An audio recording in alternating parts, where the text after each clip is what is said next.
Bonjour à tous et bienvenue pour cet épisode numéro 568 du Basket Lab, le laboratoire du jeu. Et aujourd'hui, on va parler du trade de Giannis Antetokounmpo qui, ça y est, a été échangé, fin de saga. On va parler de Boston aussi qui a loupé. On va parler des autres échanges de la nuit, notamment celui de Julius Randle et toutes les actualités. Et puis, comme d'habitude, pour soutenir le podcast, iTunes, Spotify, YouTube, petit like ou petites étoiles. Bienvenue dans le Basket Lab.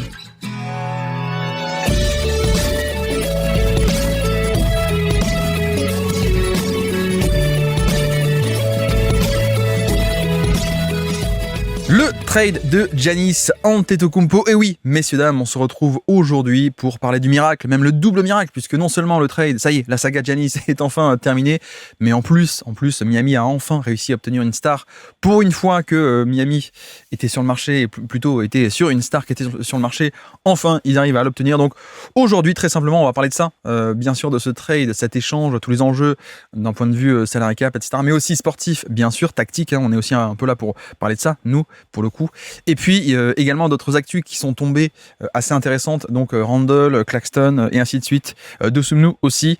Donc voilà, on y va très simplement. Donc le trade de Giannis Antetokounmpo, je peux vous le résumer très simplement. Donc Giannis prend la direction du Miami Heat en compagnie de Bobby Portis, et en retour, le Heat envoie à Milwaukee Tyler Herro, qui est, on rappelle, en fin de contrat l'été prochain, 33 millions. Kelly Ware, le pivot rookie, non pas rookie, mais jeune en tout cas, côté Miami. Jaime Jaquez aussi. Kasparas Jakusionis, on va en parler aussi de ce jeune Jakusionis, ainsi que 3 choix du premier tour, dont le numéro 13 de cette année, un pick swap, donc un pick que le Heat ne peut pas donner complètement, mais ils disent « Ok Milwaukee, vous aurez le droit de prendre soit le nôtre, soit le vôtre, d'échanger, de faire un swap, de prendre le meilleur des deux. » Voilà, donc comme ça on respecte un peu la règle on peut pas échanger trop de picks d'un coup, en tout cas on peut pas avoir des choix consécutifs dans 2 ou 3 années sans pick, et un choix du second tour. Donc voilà l'offre que Milwaukee a acceptée. Ça a commencé un peu à chauffer hier soir, lundi soir, parce que justement il y avait un peu ce dont on avait parlé hier nous en podcast hier matin, c'est le fait que mine de rien, soit le trade ne se fait pas et Giannis signe une prolongation pour être vendu plus cher parce que contrat plus long, soit sinon si le trade doit tomber, a priori, ça serait avant la draft, puisqu'il y a tout intérêt à ce que les Bucks, quitte à recevoir des picks, notamment de draft 2026, autant les avoir eux-mêmes avant, et autant qu'eux-mêmes puissent choisir le joueur. Imaginez que là, si la draft était passée, et que Miami avait sélectionné Steinbach, ou Brian Burries, ou Adeymara, mais que ça plaisait pas à Milwaukee, c'était un peu dommage, quoi. Donc autant faire le trade avant, sachant aussi que, on l'avait déjà expliqué, mais Giannis étant en fin de contrat l'été prochain, c'était à peu près comme une free agency, dans le sens où l'offre qui est reçue, on va en parler, elle n'est pas fabuleuse. J'ai jamais trop aimé, moi, cette offre de Miami. Elle est même assez moyenne, on va dire. Mais le fait est que Giannis avait quand même pas mal de pouvoir au niveau des équipes sur le fait qu'il peut dire, il a pu faire passer les messages à telle ou telle équipe de non, ne faites pas un trade pour moi. Ou en tout cas, faites-le si vous voulez. Mais en tout cas, sachez que je ne prolongerai pas pour vous et pas chez vous. Donc, notamment, j'avoue que je pense que je maintiens que les Rockets avaient la meilleure offre possible avec du Sengun potentiellement, même tout ce qui est Rich Shepard, des picks en quantité et même en qualité, des picks côté Rockets qui appartenaient aux Nets notamment. Voilà, je pense qu'il y a des équipes qui avaient mieux, clairement mieux, mais sauf que si Giannis avait dit j'irai pas chez vous, ou je ne prolongerai pas chez vous, de facto ça a sans doute amenuisé les offres qui ont été faites aux Bucks, et donc on est arrivé lundi soir avec 2 dossiers qui étaient le dossier Boston et le dossier Miami. Et clairement, il y avait une option Jaylen Brown, donc une méga star sur le marché actuellement et ainsi de suite, et moins de pics, voilà. Et de l'autre côté, un joueur majeur, un joueur central, un contrat principal sans doute moins intéressant. Par contre, plein de petits jeunes joueurs et aussi plein de pics. C'est vrai que Miami avait aussi plus de choix draft à proposer. Et alors pourquoi ? Parce que justement, Giannis avait dit il y a 3 destinations qui me plaisent. Ce sont Miami, ce sont les Boston Celtics et les Minnesota Timberwolves. Bon, le problème, c'est que les Wolves, c'était quand même très très compliqué d'arriver à monter un trade pour Giannis. Ils avaient des salaires, mais ils avaient ni des jeunes hyper intéressants en quantité à proposer, ni non plus beaucoup de choix de draft, les Wolves. Donc finalement, même si Giannis voulait y aller, même si le duo avec Edwards aurait été cool, je pense qu'il n'y avait peut-être pas assez de capital de base pour convaincre un peu les Bucks. Donc ce dossier a été mis à la poubelle. Et apparemment, l'offre de Boston, on a appris que Boston était très frustré. C'était un peu la formulation, très frustré de la manière dont Milwaukee négociait depuis quelques temps. Mais surtout, le point de tension aurait été d'un côté Hugo Gonzalez et de l'autre côté Kasparas Jakusionis. Alors c'est marrant parce qu'il y en a un Real et un Barça. On en avait parlé au niveau de la draft de l'été dernier, un peu les deux rivaux qui vont dans les deux équipes rivales de NBA, Boston et Miami. Et apparemment, Miami, il n'était pas hyper chaud pour lâcher Jakusionis, donc jeune meneur, très jeune meneur de grande taille, qui était passé par Illinois après l'Europe, mais hyper talentueux, passeur génial et ainsi de suite. Et de l'autre côté, Boston était aussi réticent à mettre Hugo Gonzalez dans cet échange. On peut comprendre le côté, on veut aussi une équipe pour être compétitive, etc. On va quand même donner Jalen Brown, qui est quand même pas mal du tout en termes de valeur. On peut comprendre le raisonnement de dire, bon, et si on donnait le moins possible.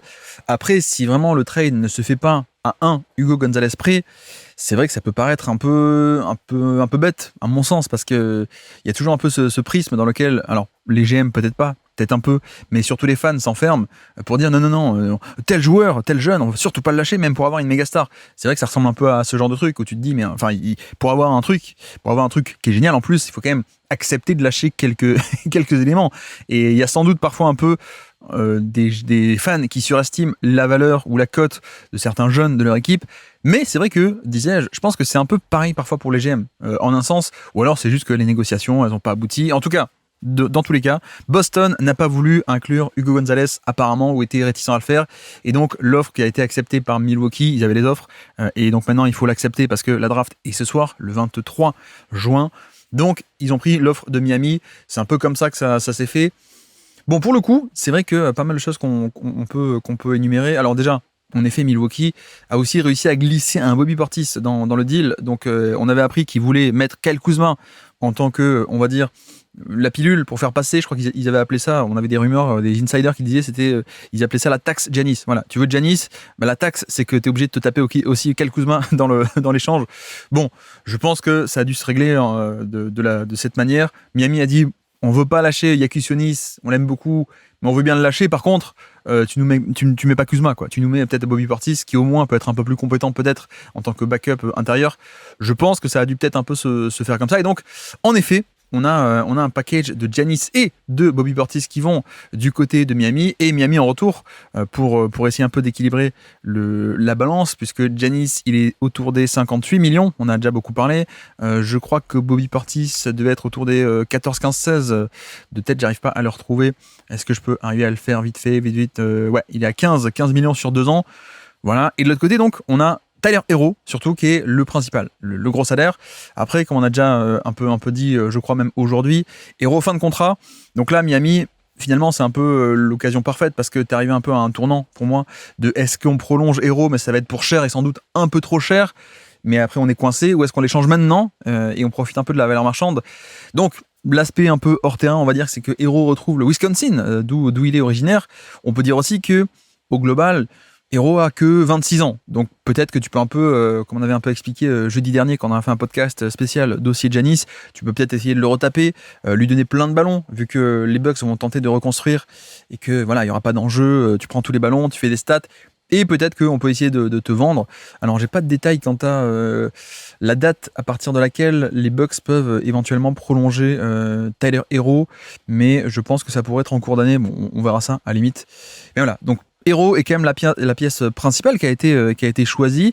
Et derrière, c'est marrant parce que Kelly Ware, que moi j'aime bien, alors je veux bien que ce soit pas un joueur parfait, mais il y a quand même un peu cette blague qui tourne, et je suis un peu d'accord avec Spoelstra qui déteste Kelly Ware pour des raisons parfois un peu exagérées, j'ai l'impression. Mais Kelly Ware, on est sur du 5 millions, mais contrat rookie, donc évidemment un mec qui est sous-payé. Jaquez aussi contrat rookie, et Jakusionis contrat rookie. Donc en fait, on a Herro qui est le contrat principal, ok. Mais derrière, c'est vrai que c'est un peu comme si on avait échangé plein de tours de draft. C'est-à-dire qu'il y a 3 futurs tours de draft, dont le 13e de cette année, d'accord ?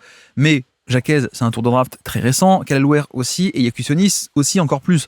Donc c'est littéralement les choix de draft 23, 24 et 25 là, de Miami qui sont échangés, avec donc les 26, 28, je suppose, et 2030. On n'a pas encore les détails, mais je pense que ça va être ça, puisque tu n'as pas le droit d'échanger des choix de draft consécutifs dans le futur, donc ça peut pas être 26, 27, 28, par exemple.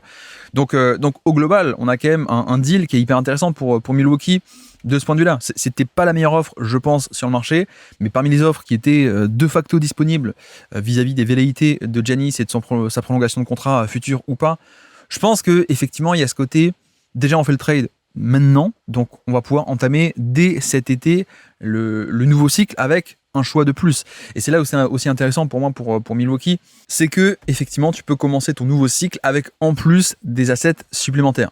Notamment le fait d'avoir dans cette draft 2026 de ce soir le pick numéro 13 en plus du pick numéro 10.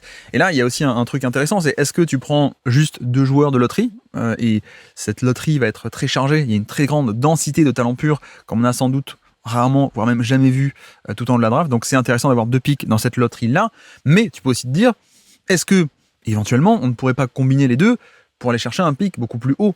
Est-ce qu'éventuellement tu peux pas te dire, bah tiens, essayons de vendre aux Clippers? Les Clippers sont pas du tout encore en reconstruction, donc c'est pas comme s'ils dépendaient absolument d'un choix du top 5 du 5e pick, comme par exemple Memphis, ça reconstruit. Bah, ils ont besoin d'avoir des gros joueurs, des gros choix de draft très hauts. Pareil pour Utah, pareil pour des équipes comme ça. Donc à quel point est-ce que peut-être tu peux pas te dire, quoique Utah, pas forcément, mais bref, à quel point tu peux pas te dire Milwaukee va faire un package du 10 et du 13 et pour obtenir le 5 par exemple? Donc c'est-à-dire sacrifier un peu la quantité dans cette loterie, mais avoir un pic plus haut en termes de qualité un peu meilleure. C'est possible, mais ce qui est aussi intéressant, je trouve, c'est que finalement, Iakutionis, c'est un choix de draft très récent qu'on a très peu vu l'an passé. C'est comme si tu avais un joueur bonus en plus directement là. C'est comme si tu avais un choix de draft de cette année, ou en tout cas hyper récent, et c'est presque un prospect de plus.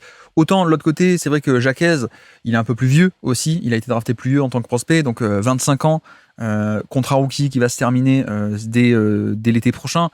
Donc lui, je pense qu'il pourra être d'abord prolongé, puis rééchangé avec un nouveau contrat. Je pense que ça sera un peu le truc. Mais voilà, Jaquez, tu t'attends pas à ce que ce soit peut-être potentiellement la pièce angulaire de ton projet. Je pense que Ware et Iakutionis, peut-être qu'on va se retrouver dans 2, 3, 4, 5 ans et que ce seront en effet deux énormes joueurs des Bucks, nouveau cycle. Donc voilà, ça c'est quand même le bon point côté Milwaukee. Après, est-ce que vraiment les Bucks ont fait le bon choix? Franchement, je pense qu'on peut se poser la question. Alors, j'ai quand même une vision qui est un peu spéciale, je vais dire, je ne sais pas, mais je trouve que sportivement, je parle pas d'image, je parle pas de saison qui vient de s'achever, etc., mais je pense que sportivement, il y a moins d'écart que ce qu'on pense entre Jaylen Brown et Tyler Herro. Je suis un peu moins fan globalement de Brown lorsqu'il est un peu sorti d'un système. Je suis un peu moins fan de Brown en termes de création collective. Donc voilà, en fait, il y a quand même un excellent coaching de la part de Mazzulla. Alors, il est très bon pour mettre des points et il est meilleur que Herro, ça évidemment. Je dis pas le contraire. Mais c'est vrai qu'il y a aussi des limitations en termes de méga première option d'équipe et notamment. Et je pense que Herro a aussi des limitations défensives en plus, bien sûr, en termes de on-ball notamment que n'a pas du tout Brown. Hein, on est d'accord. Mais je pense que l'écart est quand même pas si immense que ça. Je pense pas qu'on parle de Herro et le 70e meilleur joueur de NBA et Jaylen Brown est le 8e. Je ne pense pas. Même si donc Brown sort d'une saison très forte. Mais je pense qu'il n'y a pas tant que ça. Pas immense un écart entre sportivement Herro et Brown. Et donc de ce fait, tu peux te dire, bon bah, il est peut-être un peu moins bon, mais pas beaucoup moins bon. Mais d'un côté, Miami avait plein de pics et plein de jeunes. Alors que Boston, c'était moins de choix de draft à proposer et même en termes de jeunes, ils voulaient même pas forcément mettre Hugo Gonzalez, quoi. Ou en tout cas, c'était que Hugo Gonzalez au pire. Il n'y avait pas d'autre. Donc, dans ce prisme-là où tu te dis, Herro et Brown ne sont pas si différents que ça ou pas très très très différents en termes de valeur sportive, au final, tu prends l'offre de Miami. Mais par contre, là où je diffère un peu de cette pure vision sportive, on va dire, c'est que Jaylen Brown a un statut qui est très particulier et qui est même largement au-dessus de Herro qui lui a fait une saison pas spectaculaire, alors que Brown sort de la meilleure saison de sa carrière. Donc en fait, moi personnellement, est-ce que je voudrais Jaylen Brown en tant que leader d'une équipe responsable de la création et sans un peu tout le coaching de Mazzulla derrière et ainsi de suite? Non, pas forcément. Et donc c'est un peu la même chose pour Tyler Herro. Par contre, tu n'existes pas dans simplement ton cerveau et ton avis sportif et ta propre opinion. Tu existes sur un marché. Or, sur le marché, Jaylen Brown jouit d'une cote assez immense. Donc c'est là où je pense que, autant sportivement, je pense pas qu'il y ait le même écart, on va dire, que l'écart qui peut exister en termes d'image actuellement, et donc de cote sur le marché entre revendre Jaylen Brown ou revendre Tyler Herro. C'est là où je pense que peut-être que ça aurait été intéressant pour Milwaukee plutôt de prendre l'offre de Boston. Et je parle pas parce que j'ai envie d'avoir Giannis à Boston et que ça va aider pour la... Voilà, mais on se met en dehors de ce référentiel. On est vraiment dans le référentiel de Milwaukee. Je pense que ça aurait été presque plus intéressant, en un sens, de prendre l'offre de Boston parce que je pense que dans le marché, dans l'état où est le marché actuellement et au niveau des dynamiques, des perceptions des joueurs par les GM, par les front office et ainsi de suite, je pense que Brown était plus facile à revendre et même à revendre très cher ensuite, dans un deuxième temps, alors que Hero, beaucoup moins. Hero, en plus, est en fin de contrat. Là où Jaylen Brown était, alors je vais revérifier, Brown, il a au moins 2-3, ouais, il a 3 ans de contrat. Alors, contrat plus cher, on est d'accord. Mais tout de même, c'est quand même 3 ans de contrat, donc tu peux l'échanger chez quelqu'un qui va pas se dire, non, je mets pas beaucoup d'assets parce qu'il est en fin de contrat. Non. Donc, vraiment, c'était un choix, je vais pas dire philosophique, mais le choix a été fait de prioriser le nombre, la quantité, avec plein de jeunes et plein de choix de draft de la part de Miami. Mais en un sens, à quel point est-ce que si tu avais pris l'option de Jaylen Brown, qui est un meilleur joueur, à quel point est-ce que lui, si tu avais dû ensuite le revendre, soit dans 1 an, soit même là directement, si tu le revends, ah tiens, on remarque que Brown est sur le marché, donc Portland va s'agiter, peut-être les Rockets vont s'agiter, peut-être que Orlando va s'agiter, ou je sais pas, n'importe quoi, je dis n'importe quoi, mais à quel point est-ce que quand tu rajoutes la revente de Brown, tu n'aurais pas obtenu, in fine, un package plus gros? Bah, je pense que si. Je pense que si. Donc c'est là où je pense qu'on peut être un peu. Moi, je suis un peu déçu pour Milwaukee parce que, ok, c'est sympa, un Jaquez, ok, c'est sympa qu'elle Ware et Yakutionis. Bon, Yakutionis, j'aime vraiment bien. Mais en vrai de vrai, je pense que avec Jaylen Brown à la revente, dès cet été ou en février ou l'été prochain, tu aurais pu obtenir beaucoup plus que ça. Et en tout cas, certainement plus que quand tu vas tenter de revendre Tyler Hero parce que, je le répète, il n'y a pas autant d'écart que les gens pensent sportivement, mais tout de même, je répète, évidemment, Brown est quand même meilleur que Hero. Après, évidemment, si vous n'êtes pas de mon avis sur l'évaluation de Jaylen Brown, vous êtes en train de vous dire, mais non, mais il est totalement con, totalement fou. Ben non, Jaylen Brown, il a montré que c'était un top 10 cette année, alors que Hero est un peu nul, et est seulement top 40 NBA. Ok, si on part si on diffère dans notre pondération de à quel point Jaylen Brown est bon, effectivement, on arrive là, ce que je suis en train de raconter, vous dites, c'est des grosses conneries, on est d'accord. Mais voilà, c'est vrai que moi, je ne vois pas forcément Brown et cette saison comme une explosion sportive. Ouais, il a confirmé qu'il peut être un mec du top 10, je ne pense pas.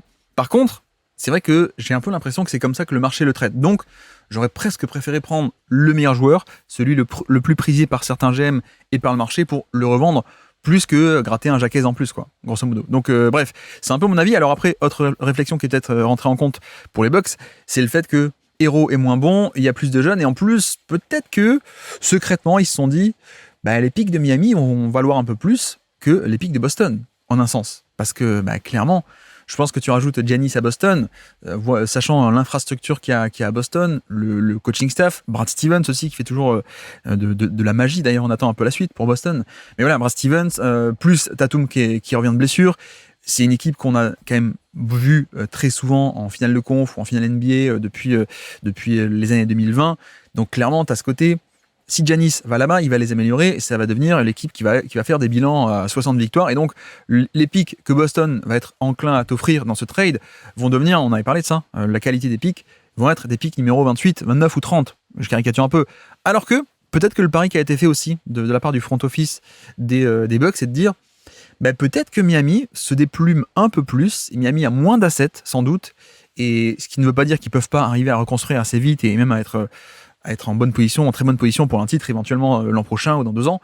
D'accord, mais peut-être que de base, ils partent d'un peu moins bas, donc bah, les pics de Miami ils vont peut-être être un peu plus hauts au final, parce que l'équipe sera un peu moins bonne, parce qu'il y a moins de profondeur, etc.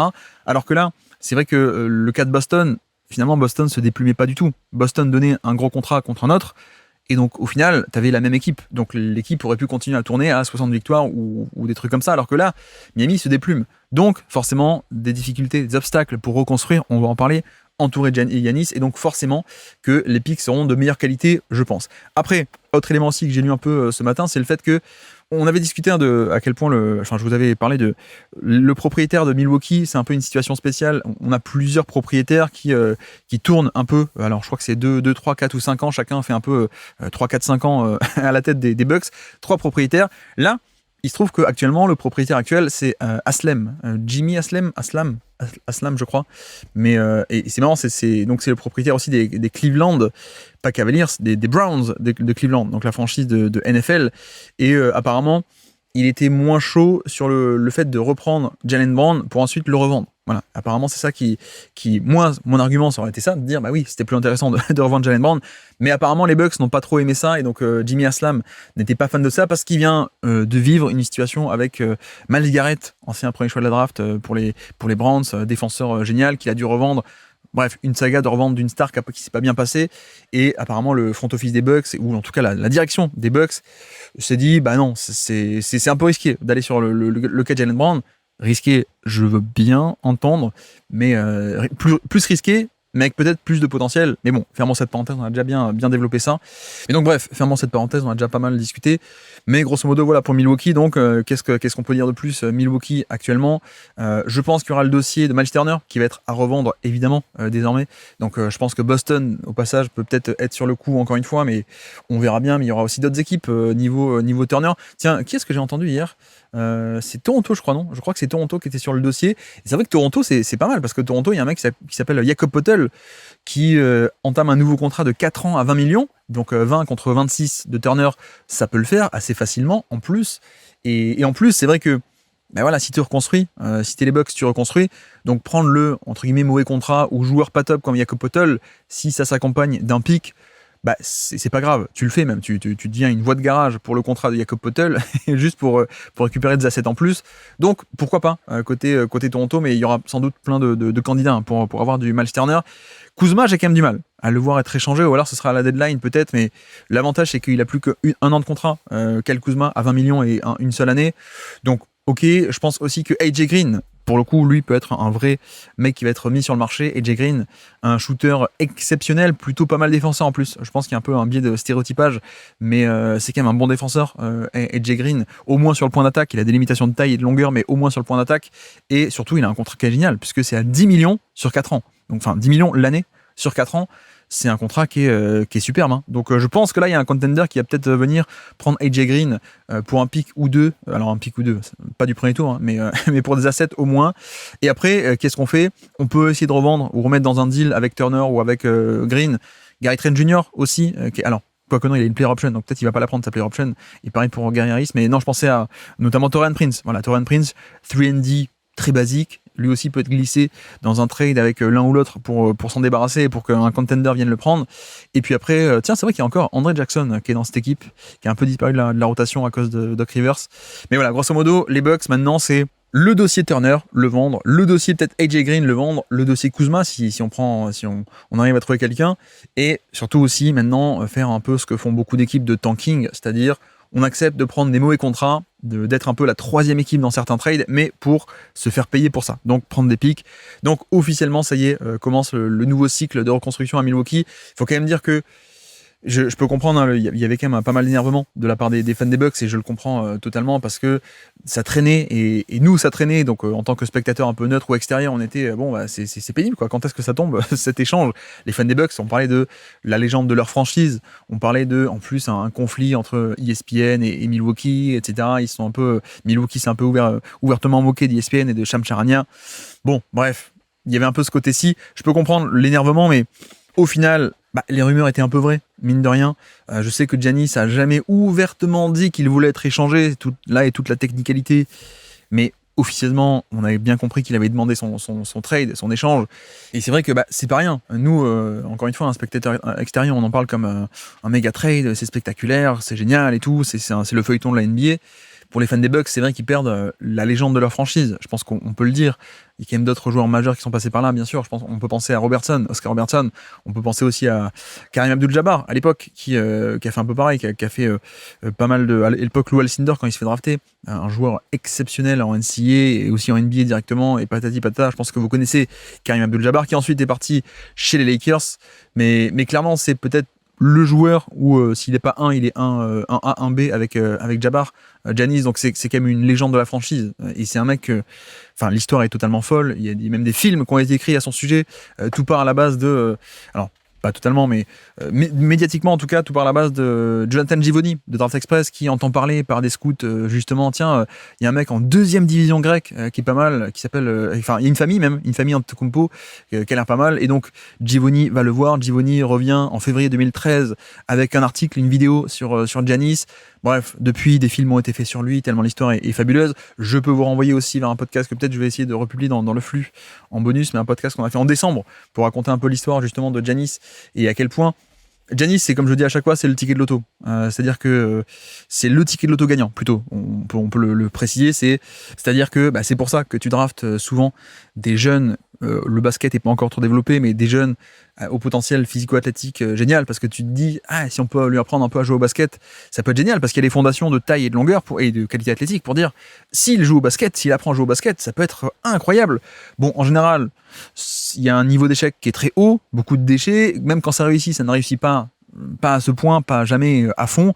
Et le ticket loto du gagnant, il faut bien que quelqu'un gagne une fois de temps en temps, c'est le principe du loto, et c'est Giannis. Voilà. Donc c'est une histoire assez fabuleuse et le chapitre se clôt désormais. Ce qu'on peut dire aussi avant de passer à Miami au reste, c'est pour rester un peu sur Milwaukee, on a fait le sportif, on a fait un peu froidement le plan futur, etc.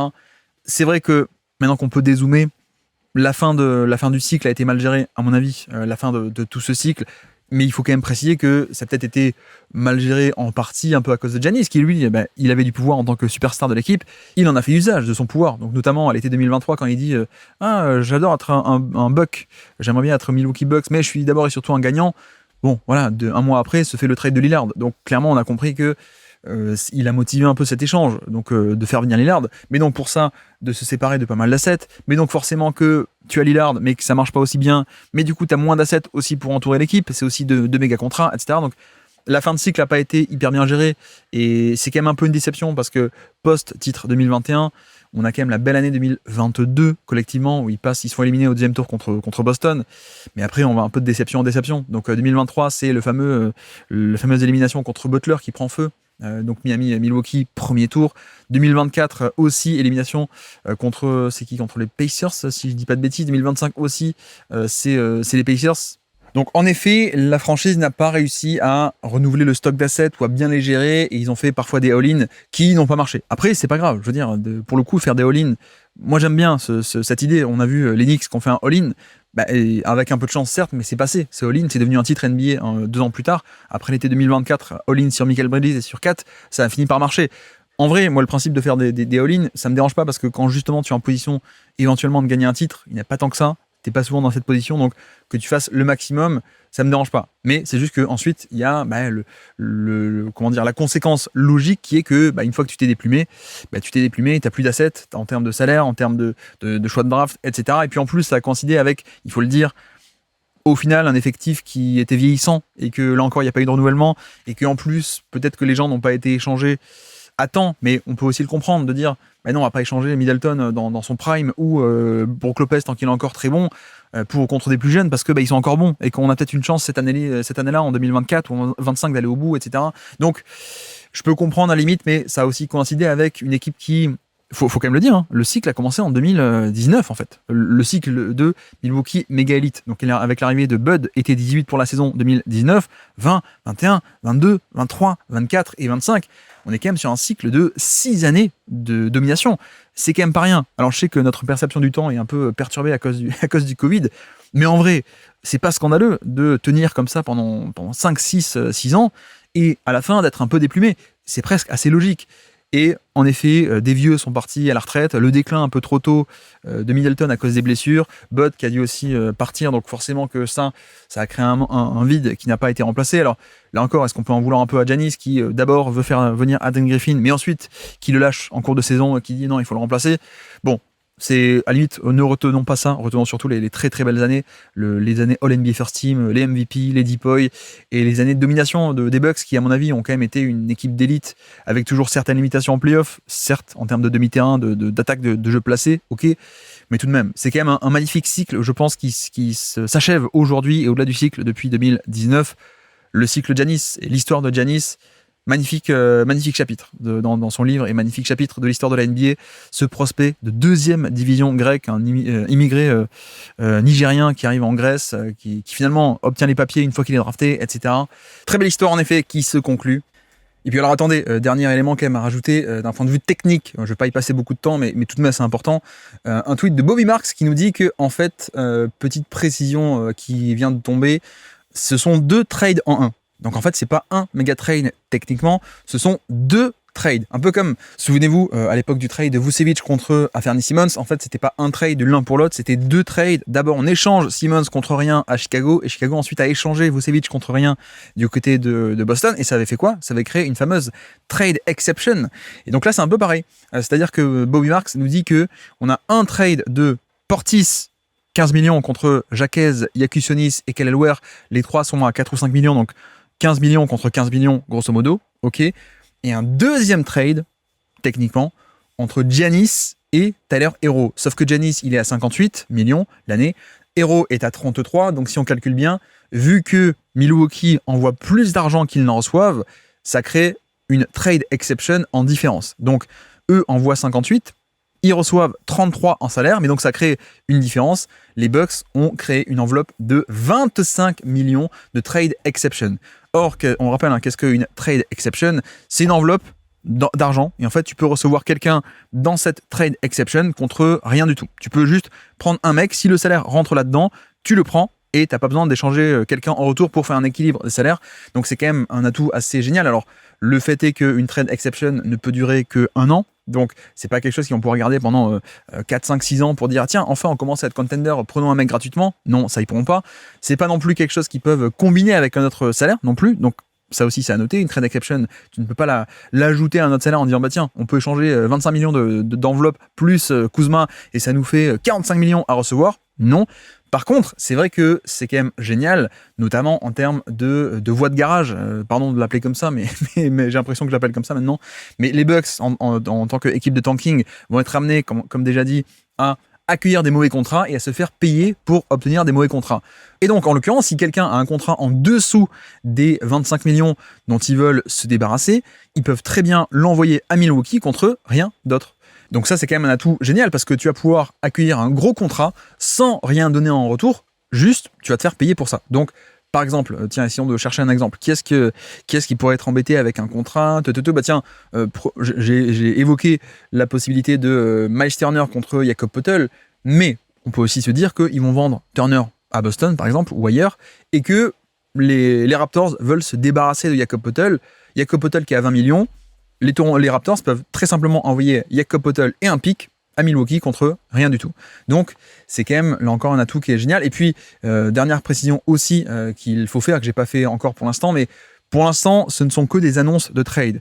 Or, il y a encore un peu de temps avant l'officialisation de ces échanges. Donc d'ailleurs, ce soir, je pense que le mec drafté en numéro 13 aura la casquette de Miami. Il n'aura pas la casquette de Milwaukee parce que le trade n'aura pas encore été officialisé. Et que la NBA, ils sont très bizarres de ce point de vue-là. J'ai envie de râler sur eux, mais ça nous donne des photos à chaque fois bidons avec la mauvaise équipe. Alors que, bon, il y a quand même des ligues en NFL où même si le trade n'est pas officiel, on donne la bonne casquette au passage. Mais bon, je vais pas râler sur la NBA, je peux le faire sur plein de points, mais ça m'énerve beaucoup, j'avoue. Bref, pardon. Non, ce que je veux dire, c'est que le trade peut encore être étendu. Donc potentiellement, on peut très bien avoir une équipe qui vient se rajouter à cet échange en mode, bah tiens, nous on a un contrat dont on veut se débarrasser, on peut te l'envoyer ici, on peut faire ci, on peut faire ça. Donc à voir de quelle manière le trade sera officialisé, mais c'est pas dit que quelqu'un vienne se rajouter une ou deux équipes pour faire des petits moves je sais pas moi, de petits contrats ou de gros contrats à se débarrasser, etc., etc. Donc voici, pour cet échange, cette fois c'est fini pour de vrai.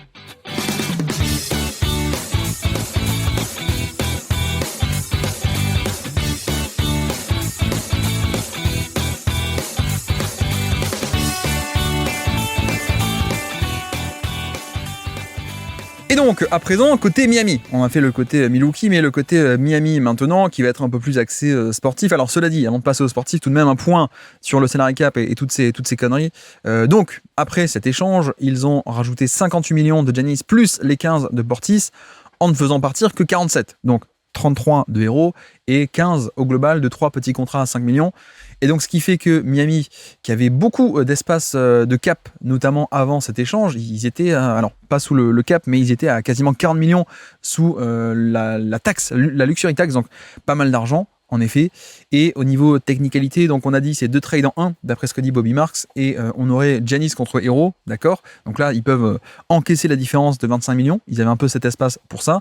Et par ailleurs, Bobby Portis ne va pas être absorbé entre guillemets normalement dans le cap. Il est accueilli grâce à la trade exception que possédait le Miami Heat dans l'échange, le sign and trade de Duncan Robinson. Robinson, l'été dernier, était parti à Détroit. C'était techniquement une free agency, mais en fait, c'était devenu un sign and trade. Donc, il était parti signer à Détroit et en échange, Détroit n'envoyait rien. Donc, ça a créé une enveloppe de 16 millions, le contrat de Robinson. Et donc, avec cette enveloppe de 16 millions, ils peuvent accueillir, entre guillemets, gratuitement Bobby Portis de cette manière. Donc voilà, juste au niveau des technicalités. Et donc, désormais, Miami, ils sont encore en dessous de la luxury tax, sauf que c'est pas fini. Sauf que pour l'instant, notre ami Andrew Wiggins, qui a une player option à 30 millions, il ne l'a pas encore prise. Donc là, ils sont à peine en dessous du cap, ils sont à 190 millions, même 191 de salaire, mais ils ne sont que à 9 millions de la luxury tax. Donc, si Wiggins prend son option à 30, ça veut dire qu'ils vont, après ça, être largement au-dessus de la luxury tax, voire même au-dessus du premier apron, si je ne dis pas de bêtises, 191 plus 30 millions, ouais, ils seront même quasiment au niveau du deuxième apron, presque, quasiment. Donc c'est vrai que ce serait pas idéal. Donc là, l'idée qu'on peut se dire, c'est peut-être que Miami va chercher à négocier avec Wiggins, désormais, de dire, ne prends pas tes 30 millions, et plutôt qu'avoir 30 millions garantis en 27, nous, on te donne, je sais pas moi, 60 garanties sur 3 ans. Par exemple. Donc, plutôt qu'être à 30 millions l'année, l'an prochain, il sera à 20, mais avec de l'argent garanti sur aussi 2028 et 2029.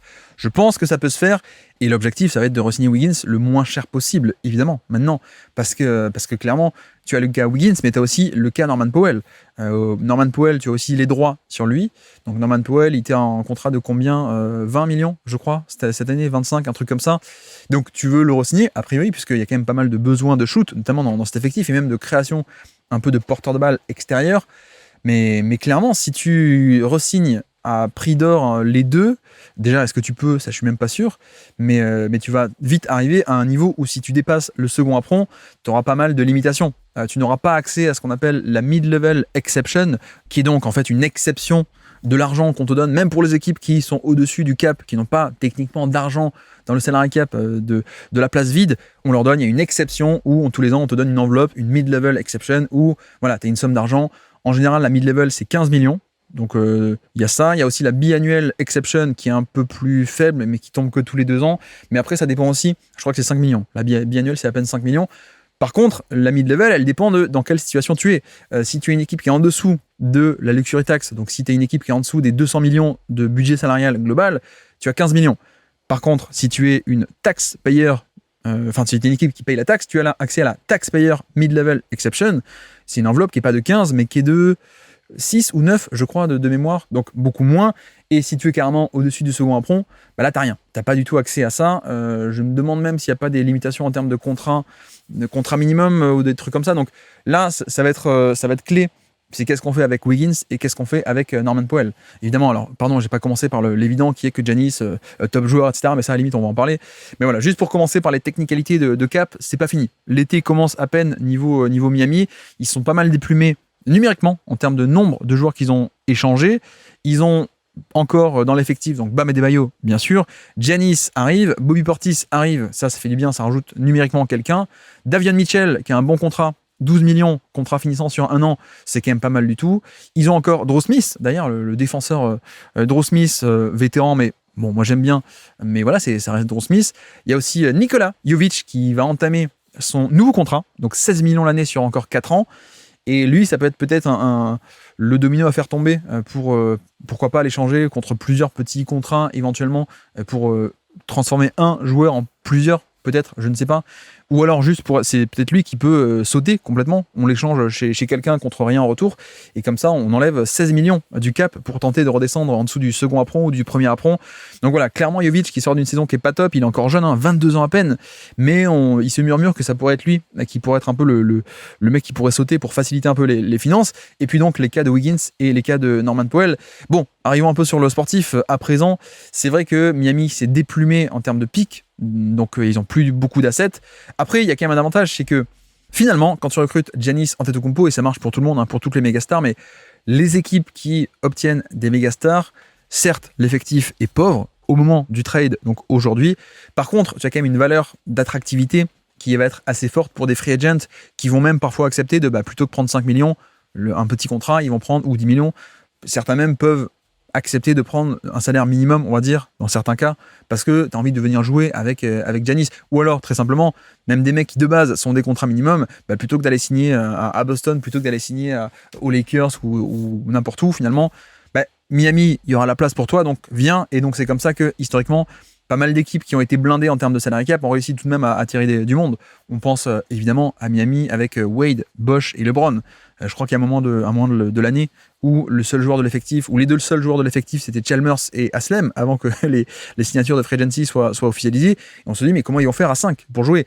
Et en fait, on a eu plein de signatures. Alors heureusement, Mike Miller était venu sur la mid-level, je crois, donc un contrat un peu plus que le minimum, mais l'effectif avait été aussi rempli en 2011 avec pas mal de contrats minimum, et c'est ce qui avait aussi un peu aidé. Et je pense que des exemples comme ça, on peut en prendre beaucoup. Donc c'est quand même le point positif, c'est que tu peux quand même dire, bon, on a quand même Giannis et Bam Adebayo, donc on est quand même plutôt en bonne position pour offrir du temps de jeu et même un rôle plutôt important à des mecs qui viendraient au minimum. Donc ça, c'est vrai qu'en termes de pouvoir d'attraction, c'est quand même pas mal. Bonne équipe, et il y a de la place, les mecs, venez chez nous. Alors, je vais quand même aller voir la liste des free agents, comme ça je l'aurai devant les yeux, et je pourrais vous dire un peu qui est disponible ou qui ne l'est pas disponible. Mais alors, cela dit, il y a quand même ce problème numérique qui était réglé. Je pense que c'est pas le pire. Je pense que trouver des gens pour faire une rotation à 7, 8, 9, ça peut se faire largement, même avec tous les jeunes qui sont partis. Est-ce que ça suffira en playoff? Est-ce que tu auras une rotation aussi dense et aussi de qualité à 7 ou 8 que d'autres équipes en playoff? Peut-être pas. Donc ça, c'est peut-être une première limite à mettre, en effet. Mais pour la régulière, ça passera largement, je pense. Donc, premier point. Cela dit, c'est pas le seul. Je pense que sportivement, Giannis va être le porteur de balle principal. Je pense que c'est aussi pour ça qu'il voulait aller à Miami, notamment, contrairement à d'autres destinations où il aurait pu être un peu le second. Mais je pense qu'il voulait être un peu le premier. Donc grand bien lui fasse.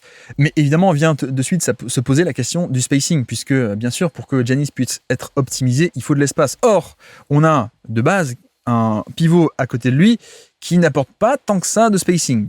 Il s'est mis un peu à les shooter l'an passé. Bam Adebayo, évidemment, je parle de Bam. Mais ça va peut-être être la première fois depuis très longtemps, depuis la saison 2018, que Giannis va devoir jouer à côté d'un pivot qui n'a pas un 3 points à ce point génial, qui n'a pas une respectabilité à 3 points génial. Pour vous dire, il a commencé un peu à les tenter, Bam, en 2026. 5 par match, son plus gros total en carrière. 3 par match l'an passé, et avant ça, c'était 0. Donc, en effet, il s'est mis à les tenter. Après, on est sur l'an passé 35% sur 3 par match, et cette année 32%. Donc, est-ce qu'on y croit à ce côté? Bam développe un 3 points. Je ne suis pas sûr. Et la différence majeure aussi, notons-le, c'est qu'on peut me rétorquer et argumenter, oui mais attends, Brook Lopez aussi. Lopez, avant d'arriver chez les Bucks en 2019, il n'avait pas de shoot à 3 points. Oui mais alors, déjà, il avait un peu commencé à les shooter au niveau des Lakers en 2018, mais tout le monde s'en foutait. Mais surtout, en fait, Lopez partait avec un capital de base qui était largement supérieur en termes de shoot.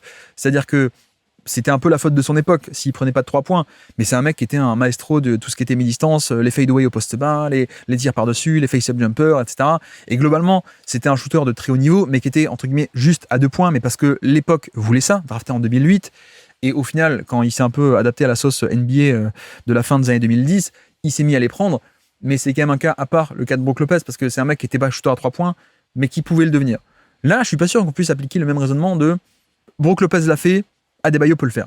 Je pense pas, parce que Bam n'a pas cette historique de shooter, n'a pas du tout cette historique de mémoire gestuelle, mécanique de tir, de toucher de balle aussi. Je suis quand même un peu moins chaud sur le toucher de balle, sur jump shot de Bam, que à l'époque, comme dit, de Brook Lopez qui faisait ça depuis qu'il était très jeune et à la fac à Stanford. Donc je pense que le cas est un peu différent. Donc premier problème, en tout cas première problématique à régler, celle de cette raquette, comment est-ce qu'on l'organise. Après je dis ça, mais le spacing est l'élément un peu évident à noter. Il y a quand même plein de manières différentes d'organiser une attaque pour que ça marche assez bien entre les deux, à noter. Mais cela dit, dans la question du spacing, même si on peut contourner Bam plus Giannis, je pense tout de même qu'il va falloir entourer Giannis de shoot par des joueurs de périmètre. Or, pour l'instant, c'est vrai que ça reste l'obstacle. Davion Mitchell, qui a confirmé un peu le shoot qu'on avait vu en fin de saison 2025, notamment, ça s'est un peu confirmé l'an passé. Je vais quand même retrouver les chiffres pour vous les donner directement. On est sur du 3 par match avec 40%, d'accord, mais est-ce qu'on y croit vraiment à haut volume à long terme? Je ne sais pas, mais en tout cas, un shooter ne fait pas un spacing. Donc Mitchell, ok, à la limite. On a aussi Jovic qui est dans l'effectif. Et Jovic, il sort d'une année à 27% à 3 points. Et Jovic, on avait vu un début de jump shot qui était intéressant, mais ça ne se confirme pas encore totalement. En 2024, il a fait 40% sur 3,5. En 2025, 37% sur 5 par match carrément. On espère qu'on va retrouver un peu ça, plutôt que le stretch fort de l'an passé qui était pas vraiment bon en termes de volume, même en termes d'efficacité, et qui avait un peu perdu sa place au passage aussi dans l'effectif. Donc théoriquement, on peut dire que Jovic peut être intéressant si le shoot est là. Tiens, Fontecchio, qui était là l'an passé, qu'est-ce qu'il est? Il est free agent, je crois, Fontecchio. Ça pourrait être pas mal de le re-signer, Fontecchio, pour pas très cher. Notamment, ouais, Fontecchio, effectivement, free agent. Mais vous voyez que notamment, C'est pour ça que les signatures de Wiggins et de Norman Powell vont être cruciales, je pense. Parce que tu as besoin de shooters qui sont, pour Wiggins, un bon shooter. Pour Norman Powell, carrément, un shooter qui est d'élite, hein, clairement. Et après, il faut voir qui est-ce qu'on peut mettre en plus au niveau de ce shoot pour entourer Giannis. Je pense à une option qui s'appelle Harrison Barnes, qui sort d'un contrat à 18 millions chez les Spurs, mais je pense qu'il va valoir beaucoup moins cher sur le marché.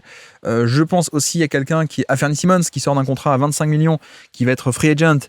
Et je pense qu'il va prendre beaucoup moins, mais Anfernee Simons et même peut-être Harrison Barnes, c'est peut-être des mecs que tu peux avoir en option mid-level. Donc si tu as l'enveloppe de 15 millions, ça peut rentrer dedans, éventuellement pour Anfernee Simons. Peut-être que Barnes moins. Mais je veux dire, si on part du principe que les mecs re-signent à plutôt bon prix Wiggins et Norman Powell, peut-être qu'ils n'auront même pas accès à cette mid-level et à cette somme d'argent. Donc allons chercher même plutôt côté joueur un peu moins cher. Est-ce que peut-être un Middleton peut venir sur un contrat minimum? Middleton, fin de contrat du côté de Dallas, il est tout cassé, d'accord, mais est-ce que juste pour être un shooter dans les corners, est-ce qu'éventuellement on peut l'envisager, sachant en plus que c'est l'ancien lieutenant de Giannis? Je pense que c'est peut-être à garder dans un coin de la tête éventuellement. Kevin Huerter va être peut-être un peu cher, il va chercher un bon contrat, sans doute, plutôt que se relancer à très petit salaire côté Miami. Par contre, je pense à un Kelly Olynyk, qui en plus connaît bien la franchise. Voilà, Kelly Olynyk, je ne serais pas choqué de le voir débarquer pour le minimum ou pas loin du minimum. Tout comme, donc on a dit qui est-ce qu'on a dit? Peut-être Harrison Barnes aussi, même si Barnes ça pourrait être un peu plus cher. Et chez les tout petits contrats encore. Tiens, c'est vrai que dans le cas de la mid-level, si tu as 15 millions, une enveloppe de 15 millions, j'avoue que je me jetterais sur un mec comme Quentin Grimes, qui sort des Sixers, qui va devenir unrestricted free agent. Donc les Sixers n'auront pas les droits de s'aligner. Je pense que Quentin Grimes, si tu arrives à le rajouter, et si tu as la chance d'avoir cette enveloppe de 15 millions ou en partie, donner une partie de ces 15 millions par an à Grimes, ça peut être très cool. Donc ça, c'est une cible de choix, mais c'est pas un contrat minimum. C'est pas un mec qui va être très peu cher. Fontecchio, est-ce que Fontecchio accepterait il a 30 ans à peine, donc peut-être dans la force de l'âge il va chercher un contrat un peu ailleurs éventuellement, mais ça pourrait être quand même une top signature pour le Heat en termes de pas cher et de spacing. Je descends, peut-être un Aaron Holiday pour pas cher peut-être peut venir. José Alvarado, je crois qu'ils ont repoussé la date de son option, donc on ne sait pas encore si elle sera free agent ou pas. On a Gary Trent Jr. qui en effet a une player option côté Bucks, donc peut-être que lui il va pas la prendre, et quitte à avoir un petit salaire, autant l'avoir à Miami plutôt qu'à Milwaukee, hein, tant qu'à faire. Donc peut-être que Gary Trent ça peut être intéressant. Tim Hardaway Jr. aussi, je pense, peut être cool au minimum, vu qu'il vient de toucher le minimum côté Denver, pardon. Continue un peu au niveau de la liste des free agents, où est-ce qu'on a un peu de shoot gratuitement. Melton, je crois qu'il a une option, donc pas sûr qu'il soit free agent. Tiens, Landry Shamet, c'est vrai. Landry Shamet va être free agent, mais est-ce que Shamet va signer au minimum? Je ne sais pas. En tout cas, ça peut aussi se cibler. Donc voilà, grosso modo, soit tu as une option avec cette fameuse mid-level et tu peux aller chercher un joueur de calibre un peu moyen, Anfernee Simons, Quentin Grimes, Harrison Barnes ou des mecs comme ça, soit sinon faut te rabattre sur des Gary Trent Jr. ou des mecs comme ça. Donc c'est un peu l'obstacle à mon avis, comment est-ce qu'ils vont arriver à négocier ce côté spacing, qui est pour moi un des points principaux, mais c'est pas le seul, et clairement il y a aussi un autre élément qui est peut-être le côté porteur de balle. À quel point est-ce qu'il manque pas un peu de porteur de balle extérieur, on va dire, dans cet effectif? T'as perdu Hero, t'as perdu Yekichonis, t'as perdu Jaime Jaquez, ça fait quand même beaucoup. Et t'as aussi perdu au passage, il y a 1 an et demi, Butler, qui n'a jamais vraiment été remplacé, évidemment. Donc là, tu te dis, qui peut un peu porter la balle? Qui peut être un peu des créateurs extérieurs? Pelle Larson, est-ce que ça peut exploser à un plus haut niveau? Je ne sais pas, mais en tout cas, si ça reste, il a 25 ans déjà, si ça reste un peu un défenseur génialissime et avec de la création occasionnelle, ça me va. Mais est-ce que je le vois faire un step-up pour atteindre les 28% ou 25% d'usage? Pas forcément, mais ça peut être une solution. Effectivement, ça peut être une solution. Et après, on peut voir sur le marché, y a-t-il des options en termes de porteur de balle, pas forcément hyper cher, pour apporter un peu de création? Il y a un nom qu'il faut quand même qu'on évoque. Est-ce que potentiellement, on peut imaginer un remariage, la hache de guerre qui va être enterrée entre LeBron James et Pat Riley? Ça peut être une option. Je suis quand même un peu obligé d'en parler parce que LeBron James va être free agent, parce que apparemment ça se négocie avec les Lakers, mais les Lakers ne veulent pas, ça me paraît assez logique, offrir un contrat maximum côté à LeBron James. Mais sauf que LeBron dit, est-ce que j'ai envie de rester pour beaucoup moins d'argent où j'étais payé, autant partir ailleurs, autant peut-être aller chez les Cavs, ou donc potentiellement à Miami. Alors ça ne serait pas une solution long terme pour entourer Giannis, mais ça pourrait être au moins court terme de dire, on a un créateur, on a un porteur de balle avec LeBron James à un niveau. Est-ce qu'il peut le faire à un niveau, le LeBron d'avant, le LeBron de d'habitude, le LeBron normal? Je ne pense pas. Mais il y a peut-être un truc intéressant à explorer là-dedans, avec pourquoi pas d'ailleurs au passage un sign and trade. Parce que si Wiggins ne prend pas son option à 30 millions et que, par exemple, les Lakers peuvent être intéressés de signer notre ami Wiggins, si Wiggins signe pour 20 millions ou 25 millions l'année chez les Lakers sur 2, 3, 4 ans, bon, 4 ans ça paraît quand même beaucoup, hein, et je suis pas sûr que les Lakers veulent faire ça, mais à la limite, si Wiggins signe aux Lakers en free agent, tu peux organiser un sign and trade et donc dégager à peu près la même somme en retour pour LeBron James. Donc là, ça peut être intéressant de voir si on peut pas avoir équivalence de sommes là-dedans, avec peut-être les Lakers plutôt intéressés par un profil, on va l'appeler 3&D, mais surtout off-ball, on va dire non créateur et défenseur comme Wiggins. Et de l'autre côté, vu qu'à Doncic, il n'y a plus besoin, entre guillemets, besoin de LeBron James, cette phrase est totalement folle, mais peut-être qu'au contraire, c'est Miami qui aurait un peu plus besoin de la création on-ball de LeBron James. Mais bon, ça dépend tellement de facteurs aussi, hein, comme on dit, entre LeBron et Miami. C'est peut-être pas forcément l'entente depuis la bonne entente depuis le départ et ainsi de suite. Donc bref, quelles sont les autres options de créateurs? Je pense qu'il faudra les taper dans cette fameuse mid-level. Je pense que tu peux voir Quentin Grimes, pas que comme un spacer, mais peut-être comme un créateur. Voilà, ça peut être un peu ce genre de truc, mais clairement, si tu peux avoir un discount sur LeBron James, je pense que tu peux pas faire mieux en termes de rapport qualité-prix. Mais bon, si on reste en l'état, c'est vrai que Miami, on a quand même ce problème offensif de quid du spacing, quid de la création, donc on-ball, ou alors, c'est que tu vas encore donner pas mal de responsabilités à Giannis en mode héliocentrique, tous les ballons qui vont autour de lui, et un peu essayer de décaler les minutes avec soit Bam, soit Giannis, en te disant que finalement Bam peut aussi être un peu un point focal d'attaque, un peu différent, mais c'est pas forcément que isolation, pick and roll, post-up, ça on aime un peu moins, en tout cas moi j'aime un peu moins avec Bam, mais tu peux te dire, les minutes sans Giannis, tu as Bam en tête de proue de l'équipe et sur des systèmes un peu en 5-out, sur de dribble and off, du jeu de main à main, et grosso modo tu envoies des cutters et des shooters tourner autour de Bam. Voilà, tu t'appuies un peu sur ce type de création plutôt que du post-up ou de la création directe frontale de scoring, juste en Bam, en organisateur. Et en plus c'est vrai que au final c'est là-dedans que je le trouve meilleur, Bam, sur ce côté un peu plaque tournante et jeu de main à main, et c'est pas quelque chose qui pourra faire beaucoup avec Giannis, à moins d'avoir des pick and roll entre les deux. Mais je veux dire, sur les cas où Giannis est un peu off-ball, pas impliqué sur l'action, est-ce que vraiment tu peux faire des jeux de main à main entre Pelle Larsson et Bam avec Giannis qui apporte pas de spacing, qui est sous le panier? Ça paraît compliqué, mais après voilà, il y a quand même plein de façons d'organiser tout ça. J'ai quand même aussi très confiance en Erik Spoelstra, qui est un des meilleurs coachs de NBA à mon sens, très largement. Donc voilà, on se pose des questions un peu théoriques, mais après, il y a toujours un peu dans la pratique l'aspect de « ouais, mais en fait, c'est bien d'avoir Giannis sous le panier, parce que quand tu viens fixer l'aide, tu relâches sous le panier, Giannis, catch and finish, et ça peut être cool. » Et effectivement, tu vas payer parfois sur certaines possessions le manque de spacing. De l'autre côté, ça peut être très cool d'avoir aussi un grand sous le panier, un peu comme on a Aaron Gordon côté Denver, par exemple. Ou alors d'autres dans le sens inverse, c'est-à-dire quand tu as Giannis qui va driver, avoir un Bam sous le panier, il n'y a pas de spacing, mais au moins, si Giannis attire l'aide à lui, il peut libérer sous le panier pour un catch and finish pour Bam Adebayo. Voilà, il y a plein de configurations possibles. On peut aussi se dire que au final, les pick and roll entre les deux sont même envisageables, avec un Bam qui va être un rollman de qualité que n'a jamais eu au final Giannis, parce que Giannis a eu Brook Lopez, mais qui était en spacer, mais il n'y a jamais eu franchement ce côté, une option de pick and roll, un vrai big qui roule au panier, avec une gravité de rollman, avec de la verticalité. J'avoue que je suis assez curieux de voir à quel point est-ce que le passing de pick and roll de Giannis peut un peu être exploité de ce point de vue-ci. Et puis, dire aussi que, mine de rien, au-delà de l'expertise, de la compétence de cet excellentissime Erik Spoelstra qui me donne pas mal de confiance, il y a aussi le fait que Miami, avec Noah Laroche, l'ancien assistant de Memphis qui est venu à Miami l'an passé, souvenez-vous, c'était cette fameuse attaque sans écran. Et ça, c'est vrai que finalement, c'est quand même une manière de créer du spacing et de l'espace de par l'animation, et donc une attaque où il y avait très peu de pick and roll, notamment. Et là-dedans, si tu arrives un peu à animer correctement cet espace comme ils l'ont fait l'an passé, l'an passé, ils n'avaient pas le talent pour scorer sur ces 1 contre 1, donc pas d'écran, on veut dire pas de pick and roll, mais plutôt on attaque des 1 contre 1 avec un espace qui est dégagé, avec un cut bien timé, etc.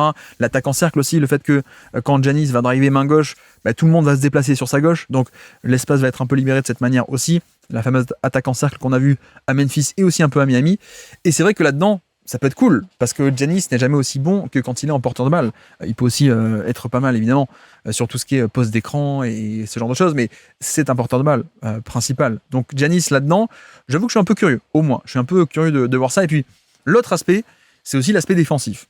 Il faut quand même dire que ça me rassure pas mal d'avoir Bam Adebayo présent à côté de Giannis, parce que l'échantillon qu'on a depuis un peu moins de 10 ans, on va dire, mais dans le prime défensif de Giannis, depuis 2018 ou 2019, on sait que Giannis tout seul, en tant que tête de proue d'une défense, en tant que, entre guillemets, pivot défensif, c'est pas la folie. On a plutôt des chiffres qui sont autour de la moyenne NBA, plutôt que lorsqu'il était avec Brook Lopez, avec une ancre défensive, et que donc il pouvait être libéré de certaines responsabilités et seulement être un safety, un roamer, un libéro défensif, loin du ballon et sans responsabilité. Là, par contre, on a des chiffres de défense qui ont été absolument incroyables. Je pense aussi que je suis un chouïa moins chaud sur la défense de Giannis sur certains points, notamment sur le côté switch. Il est bon, hein, mais c'est pas un switch de niveau Bam ou de niveau Draymond, à mon sens. Par contre, donc c'est vrai que Bam apporte un peu le meilleur de tous les mondes, de ce point de vue-là. Autant pour l'attaque, c'est pas idéal comme partenaire, on va dire, de contre-max d'avoir Bam.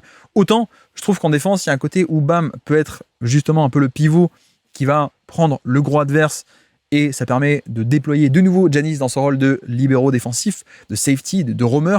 Comme ça, il peut être un peu libre de faire des actions au panier. Et de l'autre côté, on a aussi le fait que tu peux, dans le même temps, avec Bam, passer sur un switch all. Et Giannis, il est peut-être pas 10 sur 10 en switch, mais quand même, on va pas non plus exagérer, il est quand même très très bon sur les switches. Donc, notamment, tu peux envisager des schémas défensifs assez étouffants en termes de à la fois très dynamique sur le switch, par rapport au ballon, on va changer sur tous les écrans, mais en plus, évidemment, protection avec les stunts, protection avec des zonages, avec on bouge la tête de raquette, et ainsi de suite. Et ça, c'est vrai que quand tu demandes à Giannis ou à Bam de se comporter un peu en extérieur, entre guillemets, de faire des stunts en tête de raquette, de faire ce genre de rotation ou d'aide proche de la raquette, ils le font bien, alors que si tu demandes à un pivot défensif un peu lourdeau de le faire, c'est pas idéal. Donc c'est là où je pense que ça peut être assez intéressant de voir une défense à ce point dynamique et flexible avec à la fois Bam et Giannis, et puis aussi l'assurance de te dire bon quand Bam va sur le banc, peut-être que Giannis ça peut défendre quand même assez bien une défense autour de Giannis. J'ai envie de dire, c'est quand même mieux que si ta deuxième superstar c'était Trae Young. Voilà, c'est un peu dans ce sens-là que je le dis.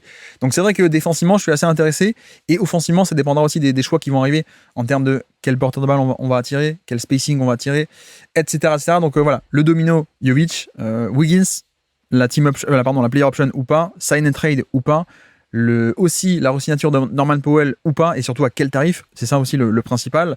Et éventuellement, quelle recrue est-ce que tu peux faire? Est-ce que tu auras accès à la mid-level ou pas?